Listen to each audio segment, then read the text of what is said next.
절차가 있는데 지금 보시다시피 아까 말씀드린 것처럼 그 절차 관측을 하고 전송을 하고 서버에서 서버에서 데이터를 처리해서 해석까지 해서 하는 게 핵심 forecasting work가 되겠습니다. Di forecasting work itu sekarang dilakukan dengan melakukan pengamatan untuk data hidrologi, meteorologi dan 을 계산할 수 있도록 위치를 선정해놨어요. tapi untuk kasus dari pos pengamatan tinggi muka air itu tempat yang diputuskan di sana yang sekarang itu digunakan agar kita bisa menghitung jumlah runoff yang keluar dari setiap subbasin. 그런데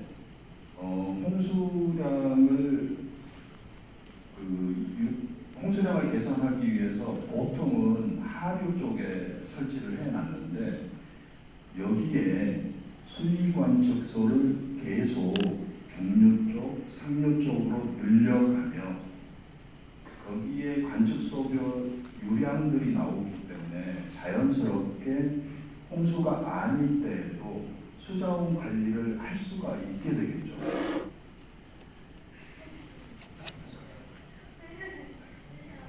네, 너무 길게 했어요. 그래요.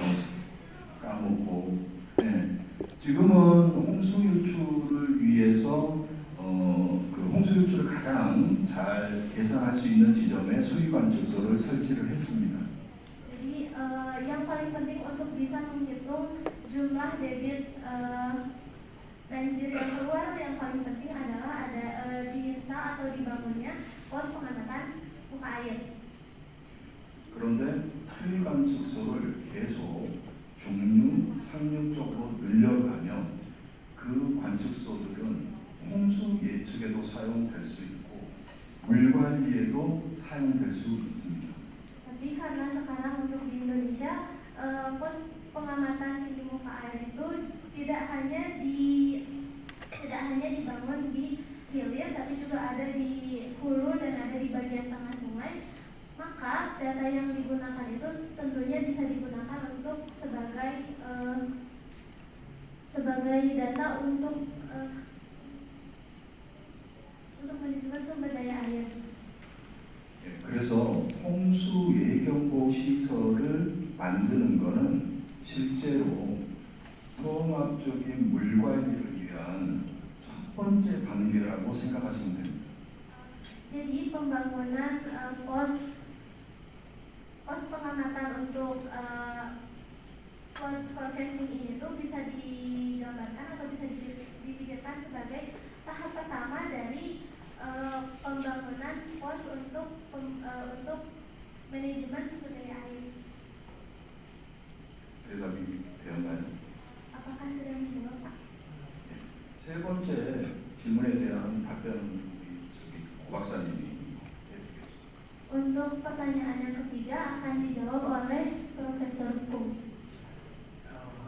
Let me talk in English. I think it's better to understand more experts in each country. So, as I explained in my presentation, I'm explaining the meaning and value of IIPT study should be under the umbrella of IWRN. And the principle and the basic concept of IWRN is from multi-sectoral and multidisciplinary approach. But in fact, in reality, even in Korea or even in Indonesia, we are not implementing land and water integrated land and water management for protective purpose and even other purpose. But as I mentioned, if you can share the common analytical toolkit or basic planning or regional planning with good data, I think the water sector people like Balai and the land use people like local government and disaster management people like PPPD and academia, they can sit down together, they can discuss, they can try what will be the most comprehensive solution for their region and for their river basin.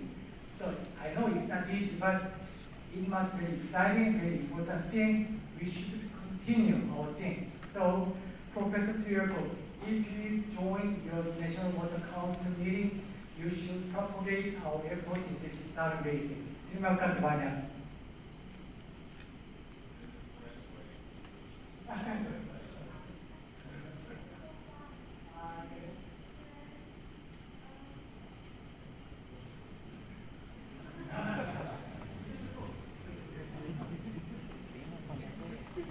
Baik Pak, apakah cukup pengibarannya? Mungkin Pak Ibadah punya tambahan. Mungkin Pak Baris, mungkin sedikit menambahkan yang terima kasih Prof atas pertanyaannya. Jadi yang kami sampaikan terkait dengan peralatan yang diinstal pada paparan tadi itu semuanya otomatis Prof.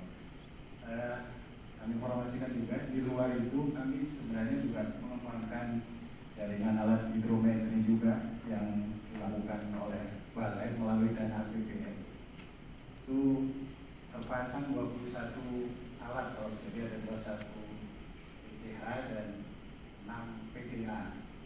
Kemudian kita juga melakukan sharing data dengan stakeholder terkait, dalam hal ini yang sudah kita lakukan itu dengan PJT 2 dan dengan dinas, sehingga kita memanfaatkan semua jaringan alat hidrometri itu untuk pembangunan dari sistem RWS ini.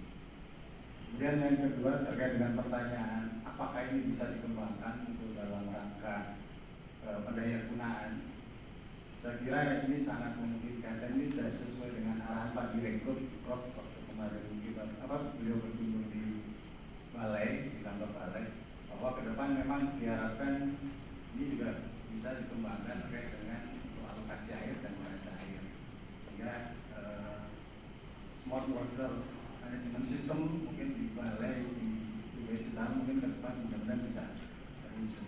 Saya kira itu sedikit tambahan. Terima kasih.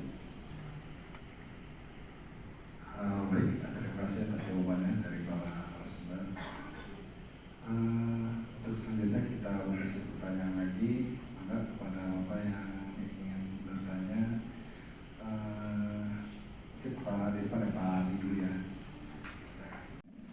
Jadi kita berikan kesempatan kepada Bu Dian untuk memberikan pertanyaan, tanggapan kepada para narasumber. Baik, kami persilakan Bu Dian. Baik, terima kasih Bapak atas kesempatannya. Saya menyimak dari tadi pemaparan yang sangat bagus ini. Hanya mungkin ini sharing ya, saya hanya sharing dan kita diskusi dalam alat dan pengambilan data di lapangan. Apakah itu untuk menghitung neraca air, pengambilan data untuk neraca airnya? Apakah data itu ada diambil dari hulu sampai ke hilir gitu, untuk bisa kita nanti dalam perencanaan atau dalam perhitungannya bisa melakukan perhitungan yang berkualitas atau yang bisa mendekati tepat ya. Tepat banget mungkin enggak, tapi bisa perhitungan kita itu dijadikan perencanaan dalam menghitung neraca airnya. Jadi debit yang dari hulu ke hilir itu kita dapatkan dengan baik dalam perencanaan perhitungan kemudian gitu. Untuk perhitungan desain kita memerlukan data-data dari hulu ke hilir, data untuk neraca air. Itu saja, hanya satu pertanyaan aja Bapak. Terima kasih untuk pertanyaannya. Mungkin ini sesi tanya jawabnya kita asal dulu aja Bapak Ibu, karena sebenarnya ini kita akan terbatasan waktu ya. Karena untuk